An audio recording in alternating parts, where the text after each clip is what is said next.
ఇచ్చిండంట. ఏంటికేయాలి vote? ఈయన మేడ్చల్లోనే ఉంటున్నావు కదా 10 ఏళ్ళ నుంచి, అవునా? ఈటల రాజేందర్కి పక్కనే కదా ఇల్లు. ఎప్పుడైనా మన దగ్గరకు వచ్చాడు? ఇక్కడ దిక్క ఈయనే కదా ఫామ్ హౌస్ కట్టుకున్నాడు కానీ ఎన్నడన్నా మన దగ్గరకు వచ్చిండా?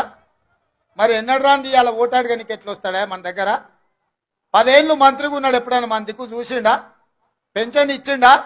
ఇల్లు ఇచ్చిండా? ఉద్యోగం ఇచ్చిండా? ఉపాధి కల్పించిండా? పోనీ ఎట్లున్నామని అడిగిండా? మన పెళ్లికి వచ్చిండా? మన సావుకు వచ్చిండా? మంచిగున్నామని మనల్ని ఎప్పుడైనా వల్కరించిండా? మరి ఏం అడిగినోడు ఇవ్వాలి సిగ్గు లేకుండా ఓటు ఎట్లా అడుగుతాడా మన దగ్గర? ఎట్లా అడుగుతాడు చెప్పురి? కాబట్టే మిత్రులారా, ఆయన అనుకున్నట్టున్నాడు, పాలమూరు నుంచి వచ్చిన రేవంత్ రెడ్డిని గెలివనీయలేదా, ఆయనను గెలిపించారు కదా, ఇవాళ నన్ను కూడా గెలిపిస్తారేమని. ఆ ఏళ్ళ నేను ప్రతిపక్షాల నుండి ప్రజలతో కొట్లాను కాబట్టి గెలిపించారు.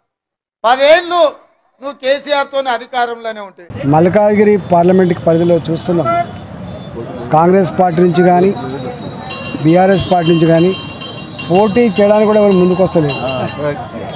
ఏదో ముఖ్యమంత్రి గారు నిన్న ప్రగల్భాలు పలికే ప్రయత్నం చేసిండు, ఈటల రాజేందర్ అంటూనే శంకించే ప్రయత్నం చేసిండు. ముందు తెలుస్తుంది ఈటల రాజేందర్ ఎవరో, ఈటల రాజేందర్ పదులేందో, ఆయన వాడేందో వీడేందో తెలుస్తుంది. అధికారం రాగానే అన్నీ మర్చిపోతే బాగుండదు.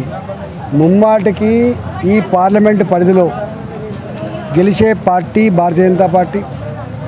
ఎక్కడికి పోయినా బస్తీలలో ఉన్నవాళ్ళు కావచ్చు, గేటెడ్ కమ్యూనిటీలో ఉండేవాళ్ళు కావచ్చు, అపార్ట్మెంట్లలో జీవించే వాళ్ళు కావచ్చు, పాత ఊళ్ళు కావచ్చు, ఎక్కడికి పోయినా ఈ దఫా మాత్రం మోడీ గారికే మా ఓటు, ఈటలకే మా ఓటు అనే పద్ధతిలో వాళ్ళు ఉన్నారు.